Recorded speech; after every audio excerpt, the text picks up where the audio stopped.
The season is now over for the Atlanta Hawks, losing in a blowout tonight to Chicago Bulls. A season riddled with frustration, a season riddled with questions, lack of vision, rumors, injuries, all of that has pretty much been a microcosm of this Atlanta Hawks season. And now it's finally came to an end. We can now put the season behind us, losing to the Bulls in the play-in game. First loss Atlanta has taken in the play-in game since its existence. They were 3-0 previously before coming in to the Chicago game. Before I get into everything that has happened, I just want to say thank you to everyone who has listened to the podcast this year. This was the first season of the Believe in Hawks podcast. I was honored to get an opportunity from the Believe Network to be able to be the Hawks representation for them, for the podcast network, and just talk about our Atlanta Hawks. And I appreciate all you guys who came on the journey with me through it. I still learn and get better every day as a podcaster, a content creator in this community. I know I'm not the best, but I want to be, and I know I'm still working at that. So I appreciate you guys. The days I've been exhausted, tired, trying to do a pod for you guys. The days where we've had frustrating losses and I've vented. The days where I've had positive losses and I've praised the team. That's what an NBA season is like. That's what any sports season is like. You're going to have highs and lows, and this season definitely was one of those highs and lows. So just wanted to say thank you guys for, like I said, letting me be part of your day, letting me be in your homes or your cars or wherever you listen to this podcast, whether it's audio or on YouTube or whatever, and everything like that. And I look forward to continuing to give you guys some content. I got some stuff coming up for the offseason, obviously. Going to get some guys on here, talk about some Hawks basketball, and just kind of go from there. So really, like I said, guys, just want to say thank you and appreciate you guys for tuning in to the Believe in Hawks podcast. And obviously, it's your boy, Bryce Lewis. But so we got to talk about it. Hawks tonight lose to the Bulls. A game where I could tell from the first 8 minutes of this game, I started to have a bad feeling about this game. And my issues were basically, proven right tonight. If you look at the stats for this game, let's just get through the stats real quick. Murray led the team with 30 points, had a big first half, had 23 in the first half. Trae had 22. We'll get into him. Hunter had his worst game of the season today. I'll get into him. Capella had a great game tonight, 22 and 17. He had a fantastic game tonight. Bogey got you 21, even though a lot of those points came a little bit later in the game. You only got 13 points from your bench tonight. Obviously, we knew that was a limited group for them. But overall tonight, the same issues that have hindered this team for so long continue to hinder this team. They shot 57. Bulls shot 57% from the field, 42% from three. Hawks 45 from the field, 30% from three. They won in the assist battle. They had 9 turnovers, which really isn't a lot in the game. But it felt like the Hawks played way sloppier tonight than the 9 turnover shows. Hawks were dominated on the boards tonight by the Bulls, 47-34, 10 offensive rebounds for the Bulls, 8 blocks for the Bulls, 6 steals. I mean, the Bulls pretty much made their identity felt tonight, defensively. And that is something the Hawks have not been able to do for the last few years. And why, again, it is reared its ugly head again tonight in this very game.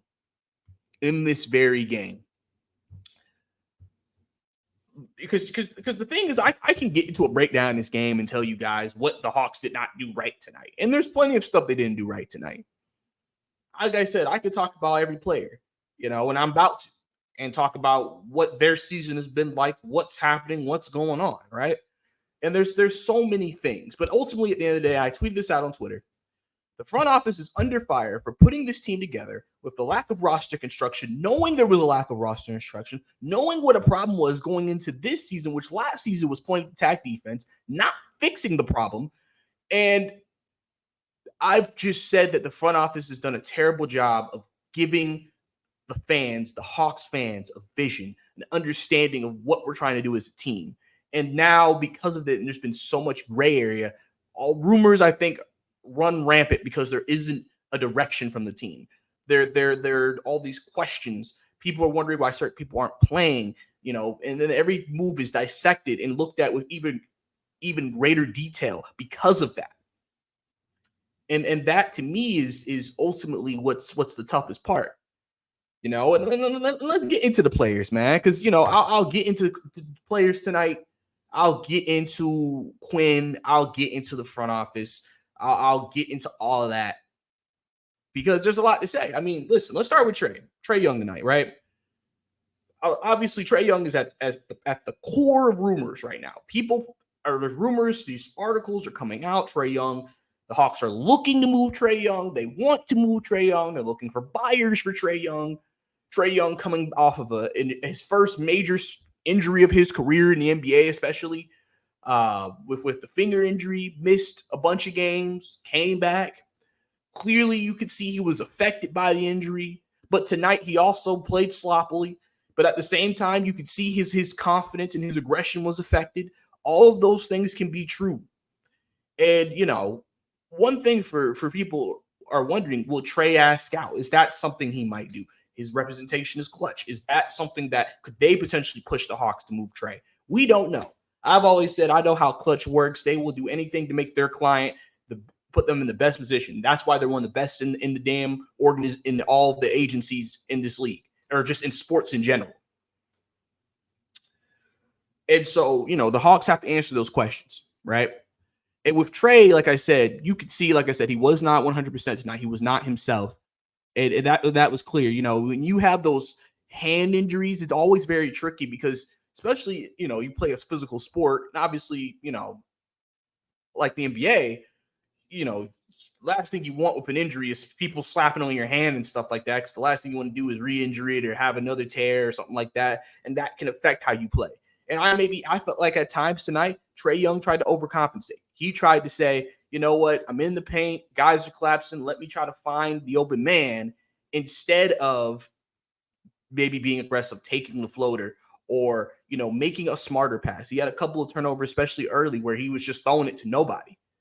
And that might have been him overthinking. That could have been him not getting the feel of the game at that moment. And remember, he only played 3 games leading up to this game. It's tough to go right back from not playing in games to ramping up to a big play-in, playoff atmosphere type of a game for a guy. And Trae Young, I felt like before these last few games, people admit it. Trae Young probably had one of his best seasons with the Hawks. He took steps with his defense at times this year. He seemed more active. He was getting steals. He was making the right play. We know he can score the ball. We know he can get you 10 assists a game. And it felt like overall he was improving under Quinn, which is a guy he's came out multiple times and said this year that I support him. I believe in what he's doing. I believe in his vision. I believe in his plan. And so that was something that obviously through all of it, you think, okay, so clearly those two are on the same page. And you saw, like I said, improvements in Trae's game. And, people are going to sit here and regardless of your vision or your opinion of Quinn, the thing is that Quinn was brought in to work with Trae Young to give him a coach that can help maximize him, which then hopefully will maximize the team, right? And then you move into Dejounte Murray, who he's had a heck of a season. He's had career in the high numbers. He's had big games. He's frustrated. He's frustrated the fan base. He was the main guy in trade rumors by the trade deadline this past season. Stayed on the team. We've seen visible frustration. He's lashed out on social media. There's been a lot that's happened with Dejounte Murray this year. But now at the end of the season, because of that stretch without Trae and Dejounte stepping up like you would expect him to when your best player is out, just doing what he's supposed to do, now people are wanting him to be the face of the franchise and trade Trae, and they could still be a top-of-the-line playoff team without him and things of that nature. And listen, maybe those people were right. For all we know, they could be right. Everybody has their opinion. Everybody has the reason to believe what they want to believe and the reasoning behind why they believe what they believe. Dejounte has definitely, like I said, had some things that maybe he didn't think would have happened this season, things that didn't go the way he thought they would have gone. And listen, he's a guy who's always been the guy who motivate guys, tell guys to shoot, lead guys, always let them know that, you belong and you can go show it every time you step on that court. And that's one thing about Dejounte that has been extremely valuable. Because I always say the thing is a guy like Trae, he's more of a guy who's just kind of like a regular. I feel like he's like a regular teammate. He's just like, someone does something good, great job. That's great work. But he's not a guy who maybe go above and beyond like a Dejounte would when it comes to leadership. And if you want to use that as a negative against Trae, then so be it. But at the same time, at the end of the day, everybody leads differently. Everybody does things differently. And Dejounte has his way that he leads this team. And that's why he's cultivated these great relationships with players in the team. And, him and Quinn, people maybe at times question their relationship, but overall they've had I feel like they actually have an overall good relationship. I just think, I'm sure Dejounte at times felt like, I feel like I could be used a little bit better. And that's fine. Listen, players have these thoughts all the time. Oh, maybe I could have been used a little bit better. Oh, maybe I could have. It happens, man. It happens. It happens. Right? So that is what it is, right? And they have to make that decision on that backcourt. They have to make that decision on Dejounte Murray and Trae Young. They have to make that decision on what they're going to do with those two guys. If they're going to keep both, or they're going to trade one, and which one are you trading? That's the decision they're going to have to make. Or they could go with the doomsday option and trade them both and just go full scale rebuild. We are looking for answers from the front office on that. But that is the main story of this offseason will be between Trae Young and Dejounte Murray. ESPN guys pushed the narrative tonight after the end of the second quarter saying Dejounte Murray was frustrated with Trae Young. Dejounte Murray is a very passionate player, a man who he wears his emotions on his sleeve at times. And he was obviously frustrated with how that quarter yet. Yeah, he could have potentially been upset about how maybe Trae could have took that shot. But I feel like they're pushing it in terms of the narrative of he does not like Trae Young. He wants off the team. And that's the problem that I have with that narrative being pushed, is that there's not context. It's just they're pushing something and saying, well, this is what it looks like to me, so I guess there's something behind it. And then you get frustration just from seeing that on national television. Then you go into a guy like DeAndre Hunter. And I hate this for Hunter, because I feel like Hunter actually has had a good season. I feel like Hunter has made strides under Quinn Snyder. He's had some really good games. I feel like he's had more consistency in his career than he's had in his previous seasons. And it just sucks that he had his worst game of the year tonight, because you know what people are going to say. They're going to look at that one game and just forget about all the other games he had that were good and say, because he struggled in this game, he needs to be off this team. He is undeserving of that contract. He is a terrible player. He is a waste of time. And I think that's unfair to him. I think that's extremely unfair to DeAndre Hunter, because you're discrediting everything he's done. He has improved this season. Everybody named Mama know that. But the thing is, right now, some people are going to be emotional. I'm a little emotional right now. And so some people are going to just, if you were never a fan of DeAndre Hunter, you're just viewing this game as every reason to get him off this team. Because like I said, you have a narrative for every player on this team. You have an opinion. You have a side. And if you're against the player and they don't have a good game, get them out of here. If you're with the player and they don't have a good game, well, let's look at the context of maybe why they didn't have a good game tonight. And listen, DeAndre Hunter was put in a tough position tonight. He's the only legitimate big wing they had. Imagine knowing I'm the only wing on the team. That man was solo dolo tonight. And like I said, offensively, yes, you wish he could have gave you more. You wish he could have gave you more, for sure. But he also had a tough matchup at the defensive end, guarding DeMar DeRozan, trying to guard Kobe White at times. And listen, that's not an easy matchup. That's not an easy matchup for anybody. Not an easy matchup for anybody, but that is what he had to face tonight. And like I said, I hate that people are going to just sit here and just make it seem like all the improvement he made was for naught. Right? And it sucks. You have Jalen Johnson missed the rest of the season with ankle injuries. Hopefully he wears an ankle brace and gets some new shoes. He needs to do that so he can stop having those ankle injuries. It reminds me of Trae when he had a few ankle injuries. It kind of started with that Milwaukee series when he got stepped on by the ref. He had a couple of ankle injuries here and there. Got on the ankle brace, and now those injuries have not really been an issue since. Obviously, he would have been huge to have tonight, but he's a guy that I think has established himself as a core player for this team moving forward, and he needs to be someone that you build and have a vision with and around. Obviously he's going to demand some money this offseason, so the Hawks got to get ready to pay him some money, which will probably also be one of the reasons why it leads to them making changes to this roster just in general to accommodate him and what he could potentially demand. And it sucks, like I said, that his season ended the way it did, and that his season was inconsistent with injuries where he would have a good stretch, injured, good stretch, injured, good stretch, injured. And it's just, he can never build that full momentum for a full season or for 90, 95% of this season. And it sucks completely that happened then. Clint Capella, I've already told you guys how I felt about that man on multiple occasions. Multiple occasions I've already told you how I felt about that man. I do think he needs to be moved. But at the same time, if they kept him, I just said he needs to reduce role. I understand the value that Clint Capella has brought. We have a positive plus minus when Capella plays because he does things like rebound and defend well. He is somebody when he is making, like tonight, he was making shots.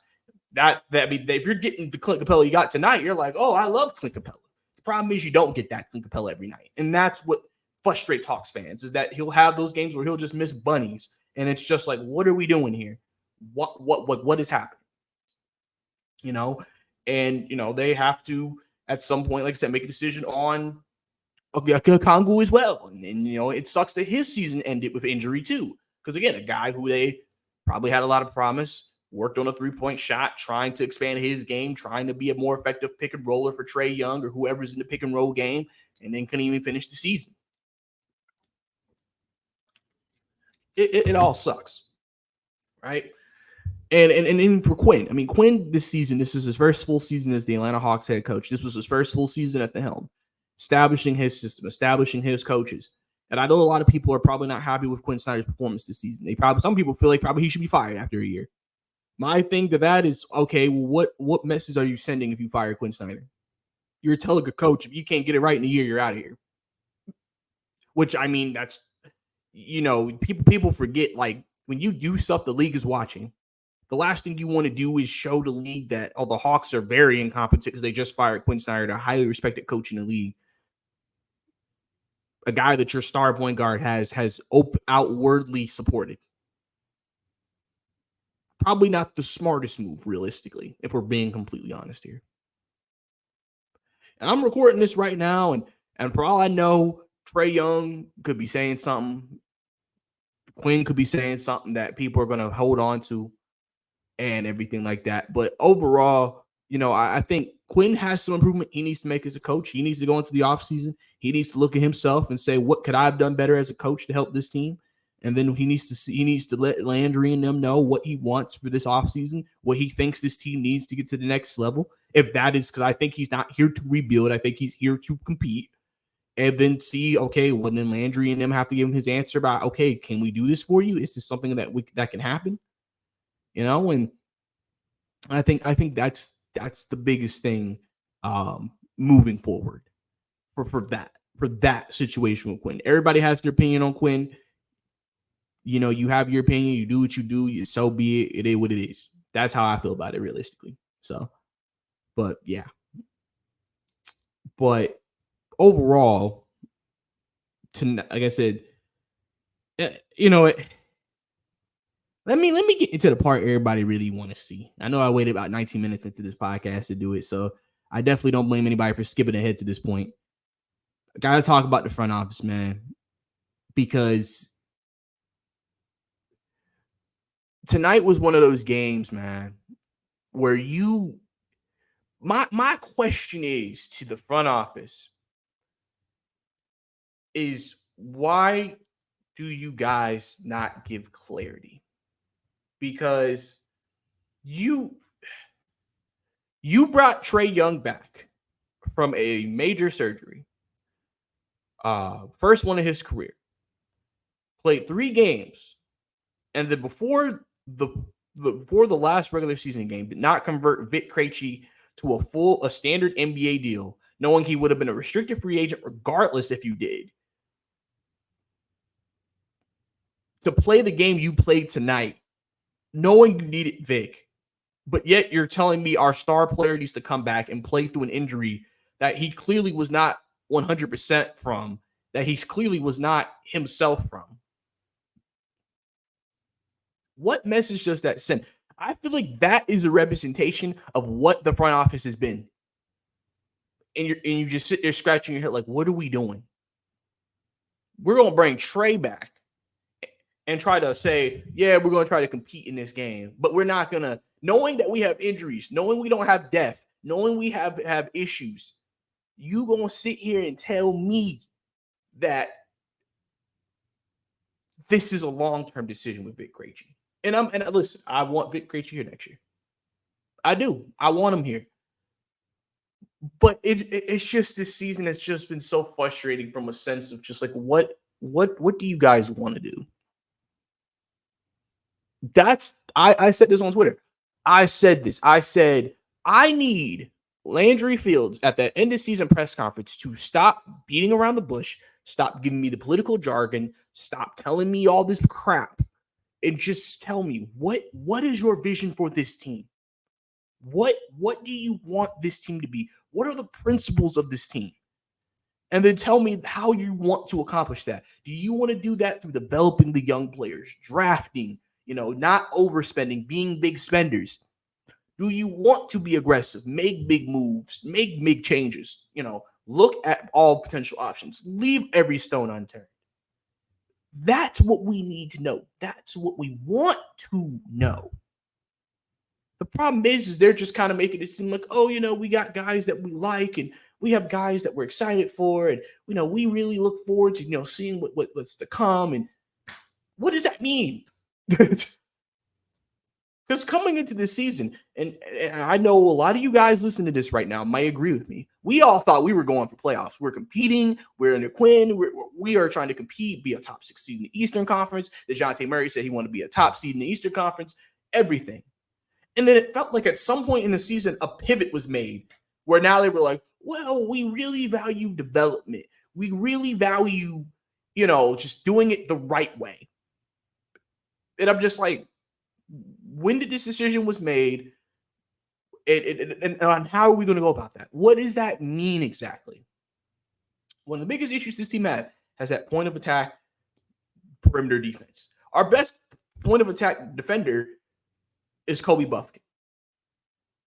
He did not play tonight. He is not going to play as long as Trae and Dejounte Murray are on this team together.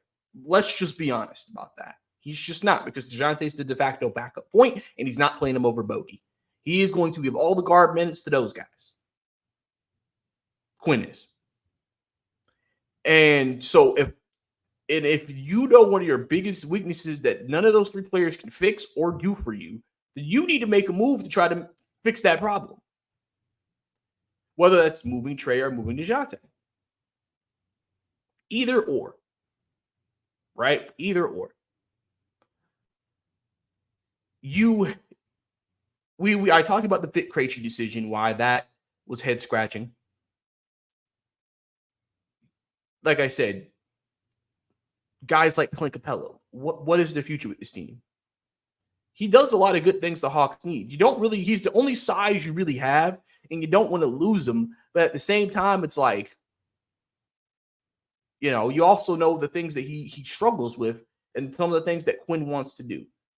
One thing they need to do is improve size, improve their defense, improve point of attack defense, and just find guys who fit. I feel like one of the biggest downfalls of this front office is I feel like they've tried to make pieces fit that don't fit. They've tried to just say, well, it was a coaching problem, so let's fire Nate and get Quinn in here to fix that. And I'm like, you still never fixed the actual issue with the team.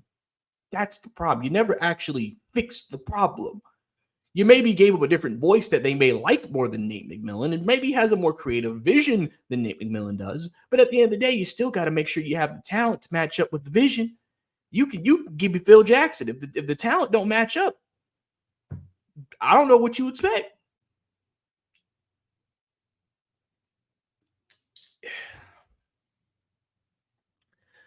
It's just one of those things, man, where this season has just, like I said, injuries have been a big part. Obviously, injuries are a big part of any season. Injuries suck.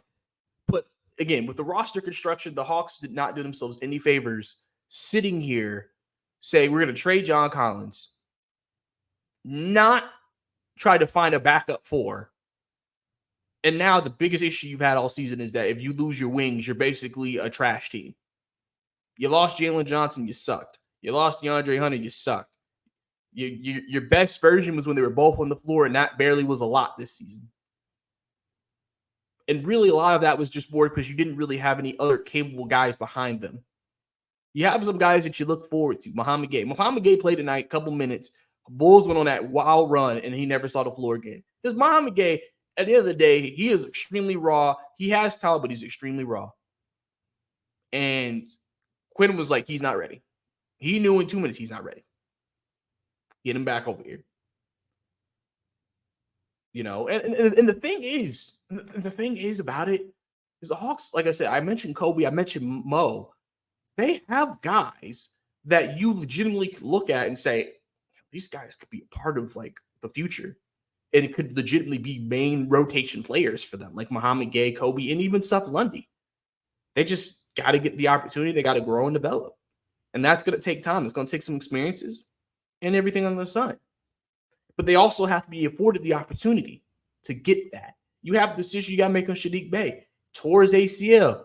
Seems like every indication is like he'll probably resign a restricted free agent tender, and then he'll rehab in Atlanta, and then we'll see what happens from there.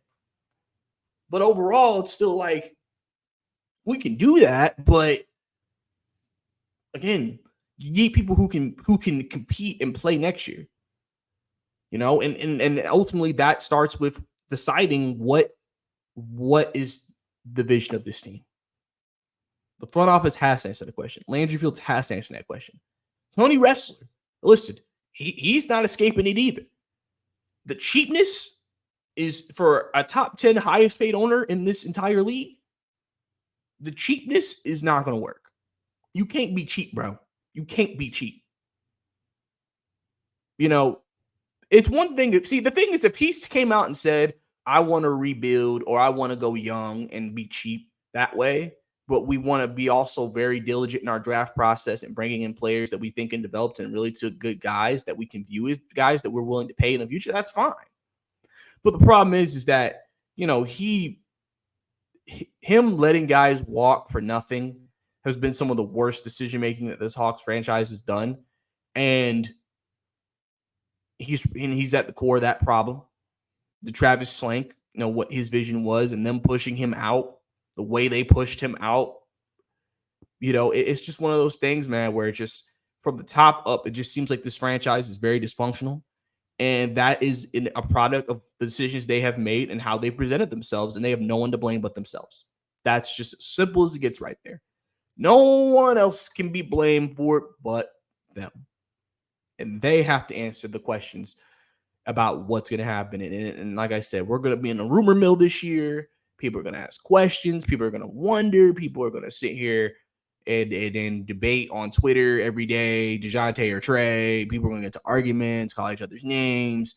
It's just part of it, man. And all I can do is give my insight on what I think the Hawks should do or what the Hawks might do. Obviously, we are all entitled to reforming new opinions when new information emerges, as long as we feel like the information is accurate. And then we go from there. I would not be shocked at all if we got a tell-all Atlanta Hawks article from somebody. I don't know who, because we don't got no national reporters for that follows the team.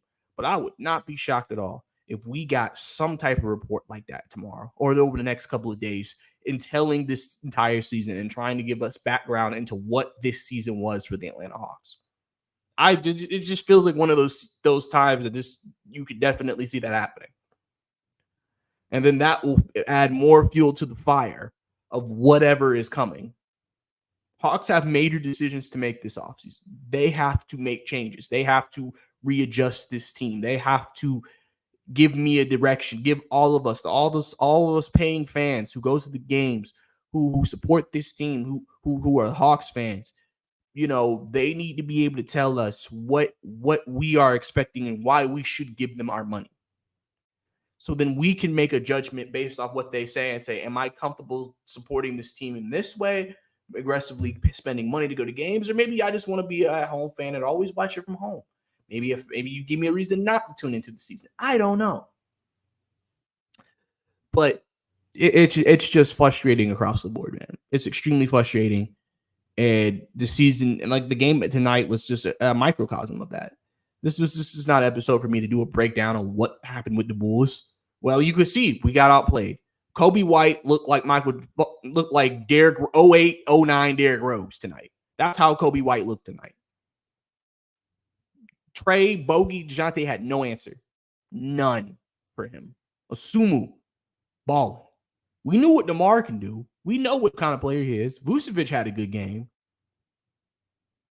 They got what they needed from their guys tonight. You had two guys who were coming off injuries in Asumu and Drummond tonight play in this game, because even though Bulls don't think they're going to be a finals team or anything of the sort, they came in tonight wanting this game. We had an opportunity to have Vic Krejci on this roster and try to at least give us some depth and a chance to win this game. And the front office said, I don't know. I want to keep Trent Forrest. And this is no shot at Trent Forrest. I know why they want to Trent Forrest. They want to keep him because they feel like he could be a great emergency guard as your 10 through 15 guy. But they did it at the expense of the team for the rest of the season. And you know what they're going to say? Well, we don't want to make decisions just based off the short term if it can affect our long term. That's what Landry would say. Sounds stupid. Probably because it is. But that's what they're going to say. That's a short-term decision. We're looking at the long term. Okay, eventually the long term has to become the now term. So when does long become now? Again, these are all questions that Hawks fans want to know. So I'm going to be very interested to hear what Trae Young, Dejounte Murray, multiple guys have to say, Quinn, Landry, even if wrestler talks. I'm interested what all of them have to say about this season, because everybody is frustrated, angry, upset, and just disappointed with how this season has gone. Obviously, there were a couple of things that the Hawks could not control this season that also impacted why the season went the way it did. But we got to get answers, man, and we got to understand what's going on. Obviously, the big thing about tonight is them losing to the Bulls. They get a lottery pick. They're going to at least have the 10th best chances. They would be placed at 10th if they just went off record tonight. Hawks have an outside opportunity to potentially even get into the top 3. So they could potentially get a solid draft pick tonight. And then if the Kings win tomorrow, or I guess technically today by the time I'm recording this, they have a chance to have 2 first-round picks, which could be vital in trading a player. You can attach a pick with them. Or if they're going the young route, you got 2 picks now you can draft. Now, obviously, they say this draft is one of the worst drafts of the while, so I don't know how much value we put into that. And I say this is a draft that you really got to have a really good scouting department to find the gems in this draft with that type of outlook on it. But overall, you do that. Maybe this could put the team where they need to be moving forward. And that's going to be the big question. So, yeah. Frustrating loss tonight. Tough loss tonight. And we just got to go from there and kind of hope for the best. So, well, like I said, guys, I appreciate you guys listening to me this season for the Bleeding Hawks podcast. We'll have more content coming for the offseason. I'll do player breakdowns in terms of everybody's season in review. Every episode we'll have 1 or 2 players, or we'll do a season in review for them particularly. So more in depth of things I like, things I didn't like, things they can improve if they're with the team next year. We'll have, obviously, with the Hawks season over, we'll have other episodes coming up. We'll talk about the NBA playoffs, talk about series, things like that. I'm an NBA fan as a whole, so I watch the game, I know ball. And then, we'll as we get close to the draft, we'll have some guys on who talk about the draft and who the Hawks could target. We'll try to connect with other Atlanta Hawks content creators as well this offseason. Try to, bring us all together, talk about our favorite team, the Atlanta Hawks, and, kind of go from there. So those are my visions moving forward for Believe, with the Believe Network, and just trying to continue to grow this podcast and make it bigger. So, like I said, we're just going to do what we got to do out there. We're going to hope for the best and compete at a high level. So, like I said, guys, I appreciate you guys tuning into the Believe in Hawks podcast. Don't forget to follow me on Twitter at Bricey_2K on your screen, BRICEY_2K. If listening to this new audio, don't forget to do subscription. Or actually, You can leave you can subscribe, or you can leave a rating or a review on the podcast and let other people listen to it. YouTube, subscribe, like the video so more people can see this video and tune in to have a conversation. Give your thoughts on how this season ended, how this season is, everything under the sun, and we'll go from there. So, we'll see what happens. But like I said, disappointing loss tonight. Hawks getting blown out in Chicago in the play-in game, effectively ending their season, which now leads to a big offseason of questions and answers that need to be given to the fan base and to the team. And we'll be talking about everything, and we'll have to see what happens when this team comes back in a few months for media day and see what they look like. But like I said, next big step is to see what they're going to have to say in their end of season press conferences. I'll listen to those and I'll give you guys my feedback on that. So it's your boy Bryce Lewis. See you next time.